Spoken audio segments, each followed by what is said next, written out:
하나님께서 우리에게 사도행전 22장 1절에서 16절 말씀을 주셨습니다. 이 귀한 말씀을 통해서 저와 여러분에게 은혜가 가득하기를 축복합니다. 22장 1절 시작하기 전에 바로 직전에 어떤 내용이 있었는가 먼저 살펴보고 22장 말씀을 나누고자 합니다. 바울이 예루살렘에 들어갑니다. 사실 예루살렘에 가려고 했던 것은 이미 오래전부터 작정했던 건데 예루살렘에 가면은 환대, 환영 이런 것이 아니라 죽을 수도 있다. 뻔히 예상되는 건데 뭐 그래도 주님께서 가라 하시니 바울이 예루살렘에 들어갑니다. 아니라 다를까 예상한 대로 사람들이 바울을 붙잡아서 온 성이 요란할 정도로 바울을 이리 끌고 다니고 저리 끌고 다니면서 죽이려고 하지요. 소동이 일어났습니다. 소요가 일어난 거죠.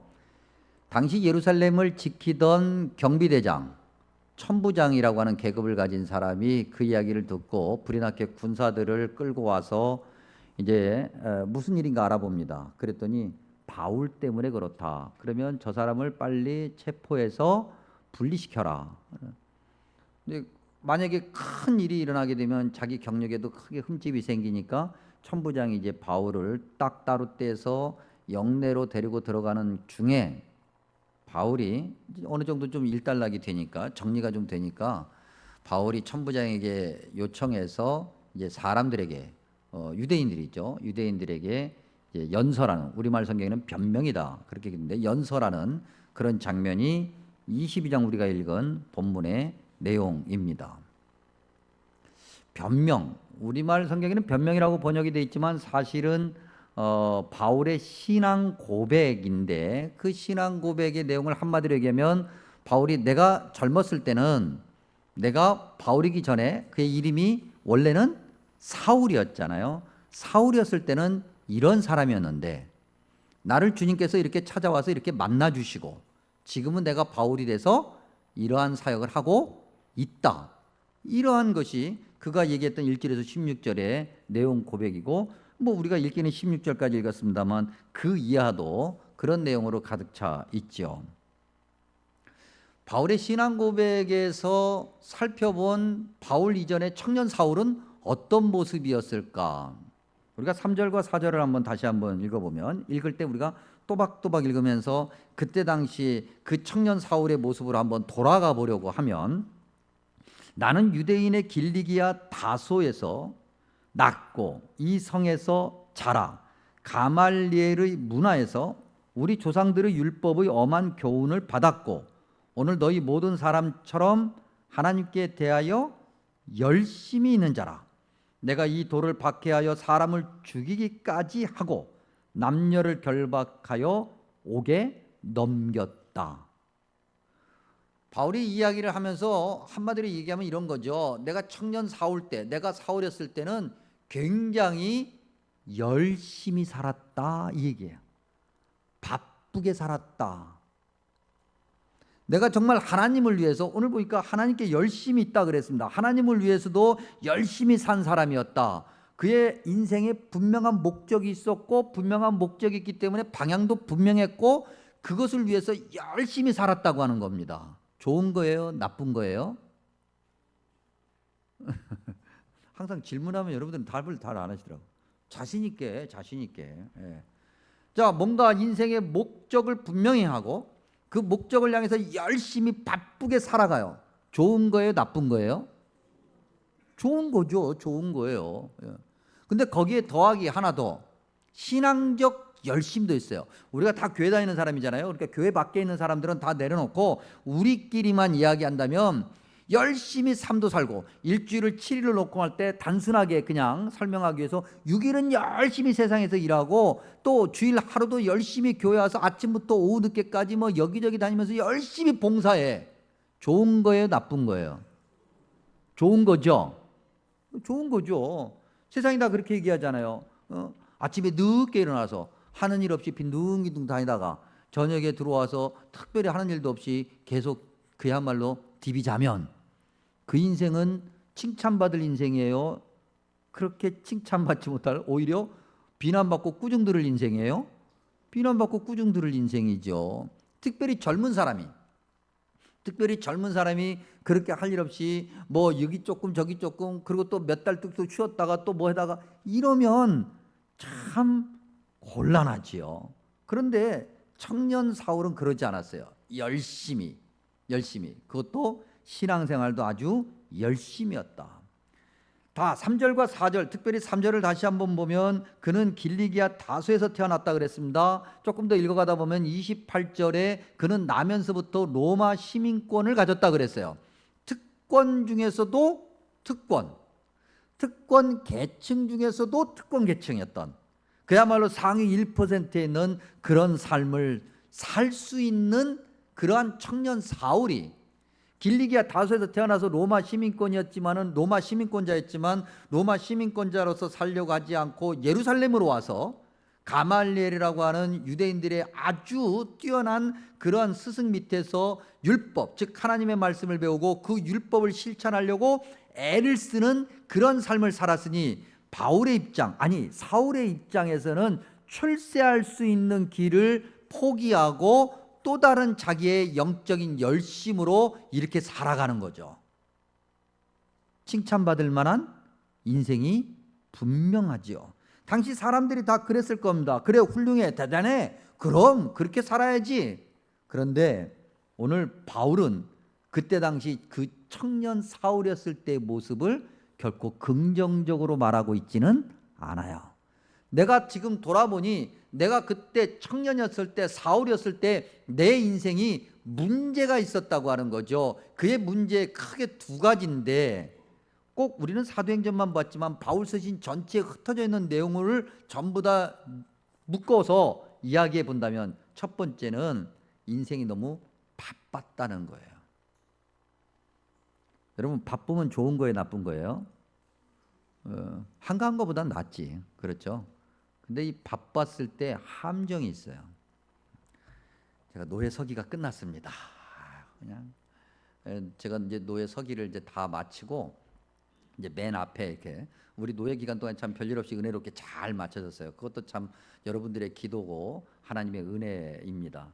그래서 서기를 딱 마치고 맨 앞줄에 이렇게 앉아 있는데 저 뒤를 이어서 이제 부서기 하신 분이 서기가 되시거든요. 그래서 서기가 되신 목사님이 바로 그 임원 자리 바로 앞자리 단상에 딱 앉아 계시죠. 근데 앉아 있는데 카톡이 왔어요. 그래서 이렇게 딱 열어보니까 그 이제 새롭게 서기가 되신 목사님이 저를 보시면서 카톡을 보내신 거예요. 뭐라고 그랬냐면 너무 미소 짓고 그렇게 앉아 있지 말라고.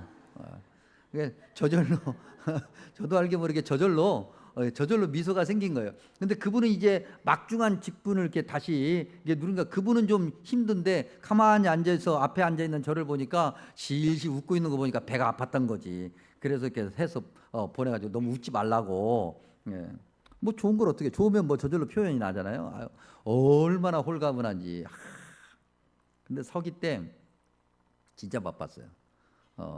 그러니까 사실은 제가 이렇게 퇴근이 이렇게 일찍 퇴근한 사람은 아니에요. 보통 뭐 9시, 10시 퇴근하는데 뭐 똑같이 9시, 10시 퇴근하고 11시 퇴근하고 그래도 도저히 너무너무 일이 많아서 도저히 할 수 없는 일들이 있어요. 결국 그 일을 못했어요. 여러분들에게 조금은 목사로서 조금 약간 좀 부끄러운 얘기지만 그래도 우리가 다 연약하다라고는 우리의 어떤 공통 분모를 이야기하기 위해서 좀 말씀드린다면 제가 못한 것 크게 몇 가지가 있는데 그 중에 하나가 뭐냐면 성경을 잘 못 읽었어요. 그래서 지금 정도면 예전 같았으면 일독을 이미 했었어야 돼. 근데 일독이 아직 안 끝났어요. 저희 집 사람이 저한테 계속 압력을 넣어요. 당신은 그렇게 해서 일독을 끝낼까? 금년에 제가 고소리 듣기 싫어서라도 내가 일독을 꼭 할 거야. 12월까지 남아있잖아요. 내가 꼭 할 거예요. 밀렸어요. 밀려와요. 목사도 정신없이 바쁘면 성경을 잘 못 읽어요. 책, 목회에 도움이 되고 설교에 도움이 되고 여러분들에게 도움이 될 만한 책, 야, 이 책을 사서 봐야 되겠다. 그리고 좀 이것도 좀 공부해야 되겠다.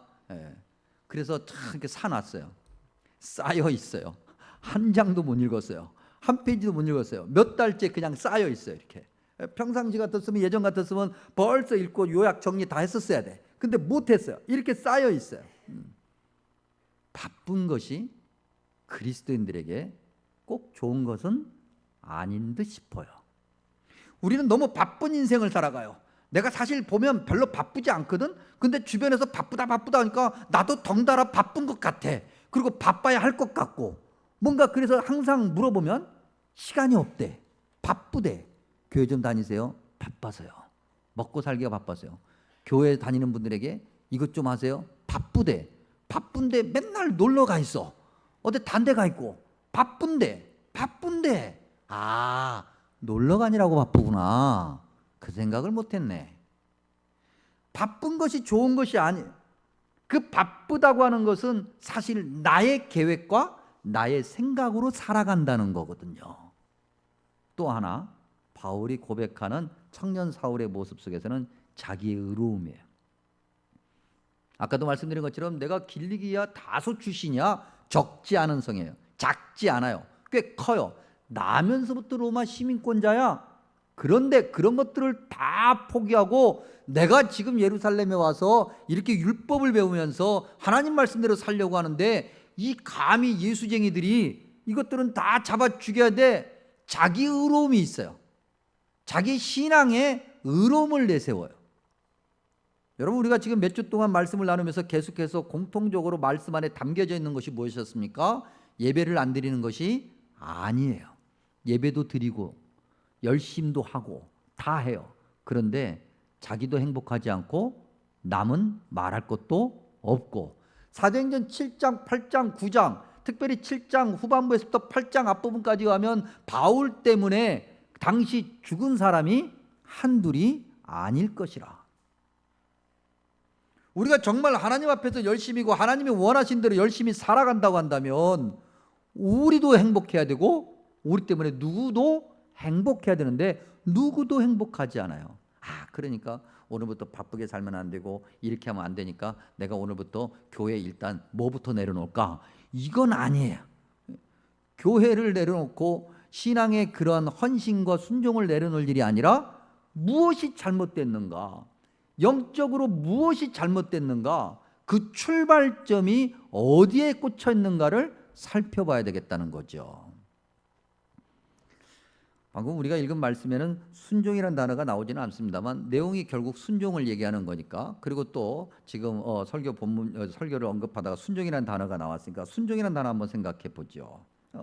언제 어떤 삶이 곧 순종하는 삶일까?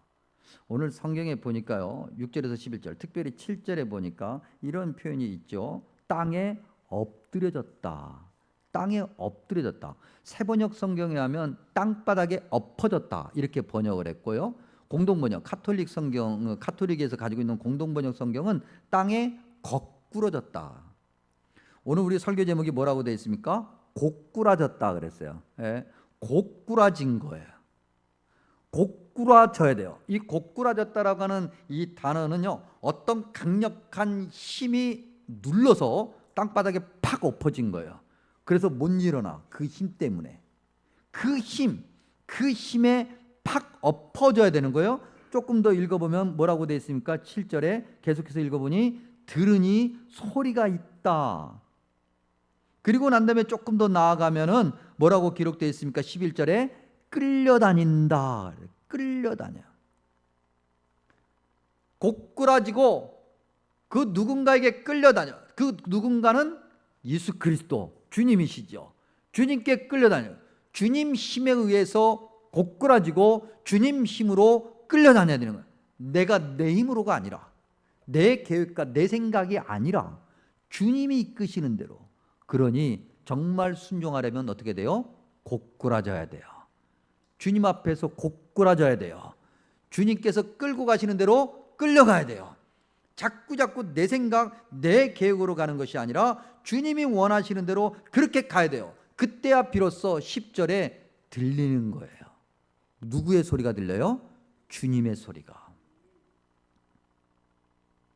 10절에 계속해서 얘기하죠. 내가 해야 할 모든 것을 이루리라. 내가 해야 할 모든 것을 이루리라. 내가 너에게 이러이러한 것을 하라고 말할 테니까 너가 그걸 하면 돼. 너가 생각하고 너가 원하는 것이 아니라 내가 원하는 것. 우리가 신앙생활하면서 우리가 원하는 그 어떤 것이 아니라 주님이 원하시는 것. 13절에 보니까 다시 본다 그랬어요. 여러분 13절 다시 본다라고 하는 표현 옆에 1번 써 있습니다. 그리고 각주로 내려가면 또는 뭐라고요? 쳐다본다, 아나블레포, 올려다본다 그런 얘기예요. 올려다보려면 어떻게 해야 돼요? 내가 밑에 있어야죠. 내가 밑에 있고 누군가가 위에 있어야 돼요. 위에 계신 분은 누구예요? 주님이시죠.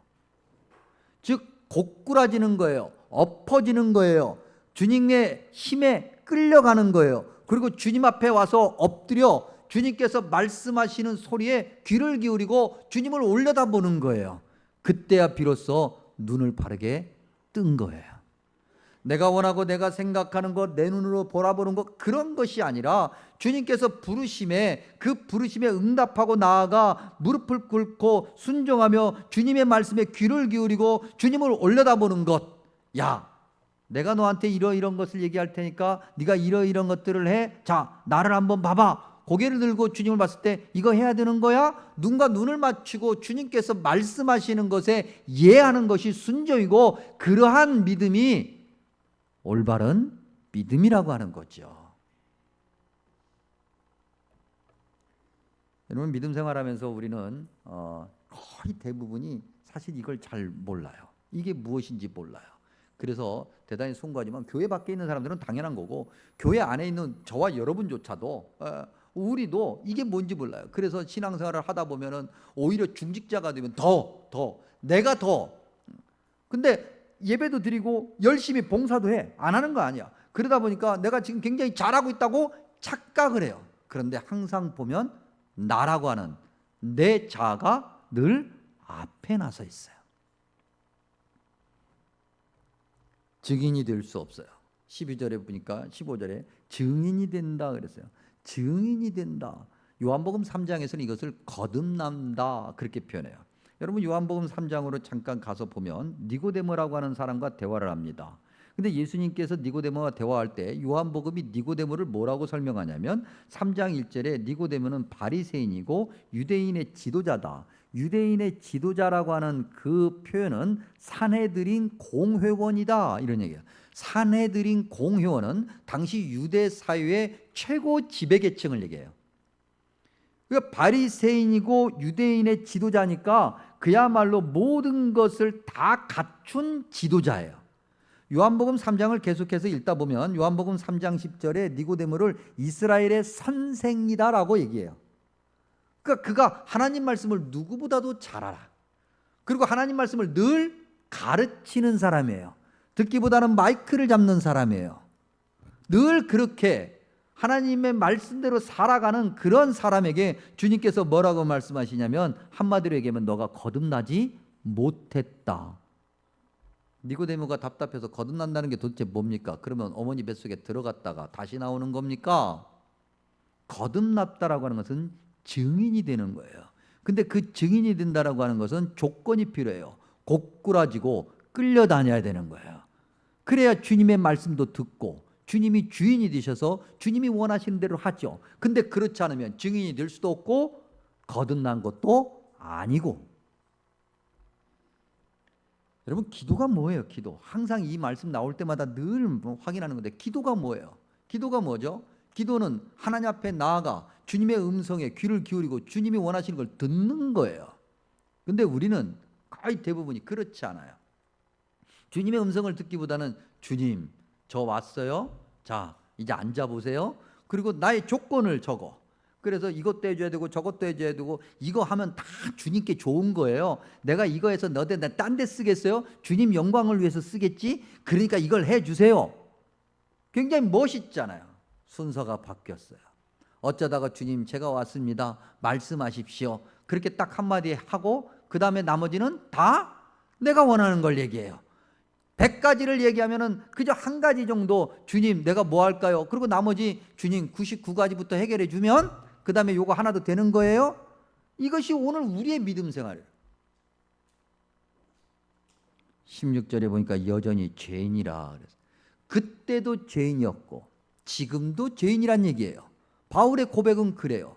그때 죄인이었는데 주님을 만나서 새롭게 되어서 바울이 됐으니까 지금은 죄인이 아니다? 아니에요. 바울은 바울 서신 곳곳에서 자기가 여전히 죄인이라고 고백해요. 여전히 죄인인 거죠. 그때도 죄인이고 지금도 죄인이에요. 그런데 어떻게 지금 바울로서 복음을 전하는 증인의 사명을 감당할 수 있을까? 하나님의 은혜로. 바울은 그것을 잊지 않으려고 하죠. 여러분, 이것은 바울이 처음으로 만들어낸 고백이 아니에요. 이미 구약 성경에도 신약 성경에도 기록되어 있어요. 여러분, 이스라엘 백성들, 하나님의 백성들이 수시로 무엇을 고백합니까? 출애굽을 고백하잖아요. 아무것도 아니었던 그들을 하나님께서 전적으로 은혜로 구원해 주시고 그들을 광야 40년 동안 이끄시고 가나안 땅에 들어가게 하셨다. 그들이 수시로 고백을 해요. 수시로. 바울도 그러는 거예요. 내가 죄인 중에 죄인이었고 교수 중에 교수였는데 내가 하나님의 은혜로, 아무것도 아닌 나를 하나님께서 은혜로 세워주시고 오늘 복음 전파자로 세워주셨으니 모든 것이 주님의 은혜다. 저와 여러분도 마찬가지예요. 아무것도 아니었는데, 우리가 우리의 힘으로는 절대 구원받을 수 없는 자인데 주님께서 우리를 세워주시고 우리의 죄를 깨끗게 하시고 우리에게 직분을 맡겨주셔서 집사로, 권사로, 안수집사로, 장로로, 목사로 그렇게 살게 하신다. 주님의 은혜죠. 잊지 않으려고 계속해서 반복하는 거예요. 우리가 새벽기도 때 에베소서 말씀을 나누고 있습니다. 에베소서 말씀 3장 2절에 보면 은혜의 경륜이라는 표현이 있어요. 경륜은 섭리예요. 하나님의 섭리예요. 그 하나님의 섭리는 은혜에서 시작하는 거예요.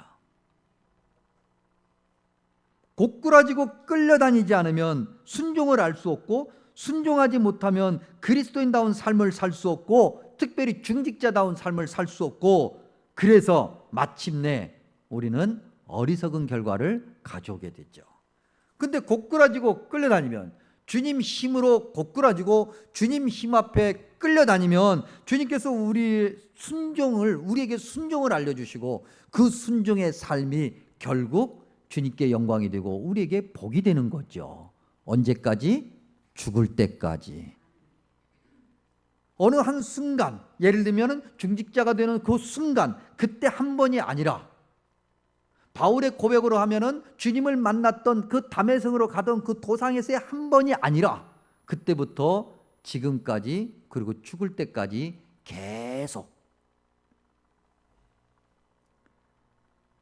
우리 교회가 이제 중직자 선거를 합니다. 우리 교회가 지금까지도 참 잘 해왔습니다. 앞으로도 더욱더 그런 교회가 될 수 있기를 축복합니다. 여러분들이 그 귀한 직분을 사모하십시오. 좋습니다. 사모하십시오. 그러나 그것은 나의 목표, 신앙의 계획, 나의 의로움, 신앙의 경륜 때문이 아닙니다. 주님께 좀 더 가까이 가고 주님께 좀 더 적극적으로 순종하고자 하는 그 믿음의 여정 가운데 놓여 있는 거예요. 제가 이제 성지순례 다녀오면은 11월 5일 그리고 이제 11월 12일 그 둘째 주에 우리 사도행전 말씀을 한번 더 나눌 겁니다.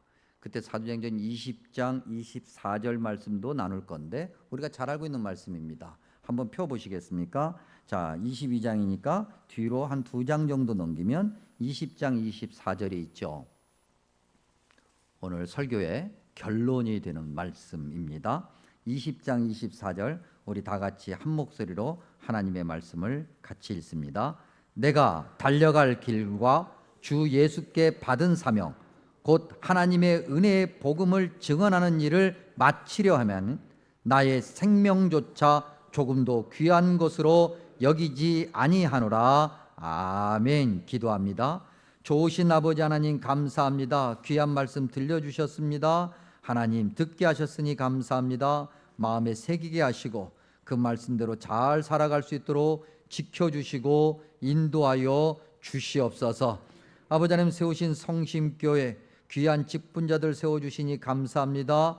더 많은 직분자들 있게 하시고 더 열심을 내게 하시고 더 주님이 원하시는 그러한 복된 교회 되게 하시고 복된 주님의 자녀 되게 하여 주시옵소서. 예수님의 이름으로 간절히 기도하옵나이다. 아멘.